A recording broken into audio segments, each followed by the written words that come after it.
بسم اللہ الرحمن الرحیم۔ السلام علیکم۔ ہجرت کے 15ویں سال حضرت عمر فاروق رضی اللہ تعالیٰ عنہ نے اسلامی لشکر کے قائدین حضرت عمرو بن عاص، شرجیل بن حسنہ اور ابو عبید رضی اللہ تعالیٰ عنہ کو مقدس سرزمین کے حکمرانوں کی طرف روانہ کیا تاکہ وہ شہر کی کنجیاں ان قائدین کے سپرد کر دیں، لیکن حکمران پادری نے شہر کی کنجیاں ان کے حوالے کرنے سے انکار کر دیا اور کہنے لگا، ہم نے اپنی مذہبی کتاب میں وہ اوصاف پڑھے ہیں جن کا حامل شخص اس شہر کی کنجیوں کا مالک بنے گا، لیکن ہم وہ اوصاف تمہارے اندر نہیں پا رہے، اس لیے شہر کی کنجیاں تمہارے حوالے نہیں کی جا سکتی۔ یہ سن کر عمائدین اسلام نے عمر بن خطاب رضی اللہ تعالیٰ عنہ کو یہ پیغام بھیجا کہ اے امیر المومنین، آپ خود تشریف لائیں، کیونکہ سرزمین مقدس کے حکمراں شہر کی کنجیاں ہمارے حوالے کرنے سے انکاری ہیں، اور ہم نہیں چاہتے کہ آپ کا جائز نامہ ملے مگر اس سے کسی قسم کی نوک جھوک کریں۔ حالات سے واقفیت کے بعد حضرت عمر فاروق رضی اللہ تعالیٰ عنہ اپنے غلام کے ہمراہ سفر پر روانہ ہو گئے اور راستہ میں باری باری کبھی خود سوار ہوتے اور کبھی غلام کو سواری کے جانور پر بٹھاتے اور کبھی دونوں پیدل چلنے لگتے تاکہ سواری کا جانور تھکاوٹ سے آرام پا لے۔ دوران سفر شام کی سرحد کے قریب پہنچے تو راستے میں دور دور تک کیچڑ تھا، ان کے پاس کوئی چارہ نہ تھا کہ اس کیچڑ کو پیدل عبور کرتے۔ امام حکم طارق بن شہاب رضی اللہ تعالیٰ عنہ سے روایت ہے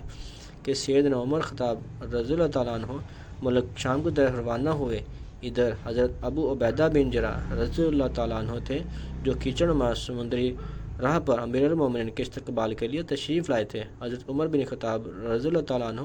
اپنی اونٹنی پر سوار تھے۔ جب یہ کیچڑ نما سمندری راہ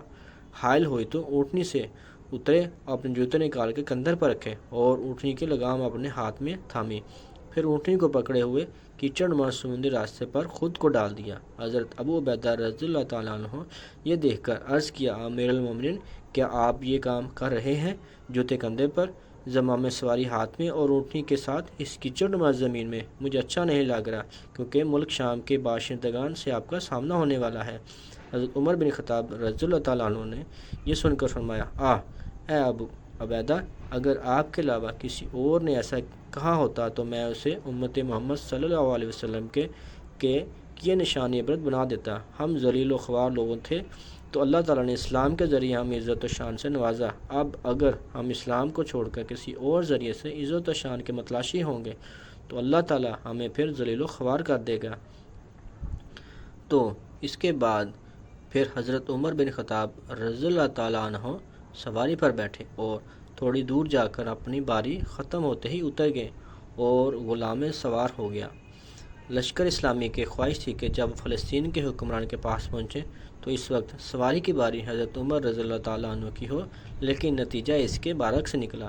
اور سفر کے آخری حصے میں سواری کی باری غلام کی آ پڑی۔ چنانچہ غلام نے سوار ہو کر اور امیر المومنین نے پیدل چل کر آخری منزل طے کی۔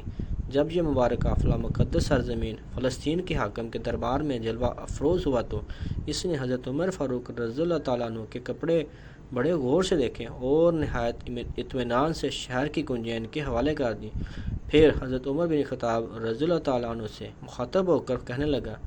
ہاں، تم ہی ہو وہ شخص جس کے اوصاف ہم نے اپنی کتاب مقدس میں پڑھ رکھے ہیں۔ ہماری کتاب مقدس میں لکھا ہوا ہے کہ وہ شخص جو مقدس سرزمین فلسطین کی کنجیوں کا مالک ہوگا اس ملک میں پیدل داخل ہوگا جب اس کا غلام سوار ہوگا اور اس کے کپڑوں میں 17 پیمن لگے ہوں گے۔ حضرت عمر بن خطاب رضی اللہ تعالیٰ عنہ نے جب کنجیوں کو اپنے ہاتھ میں لیا تو سجدے میں گر گئے اور کافی دیر تک روتے رہے۔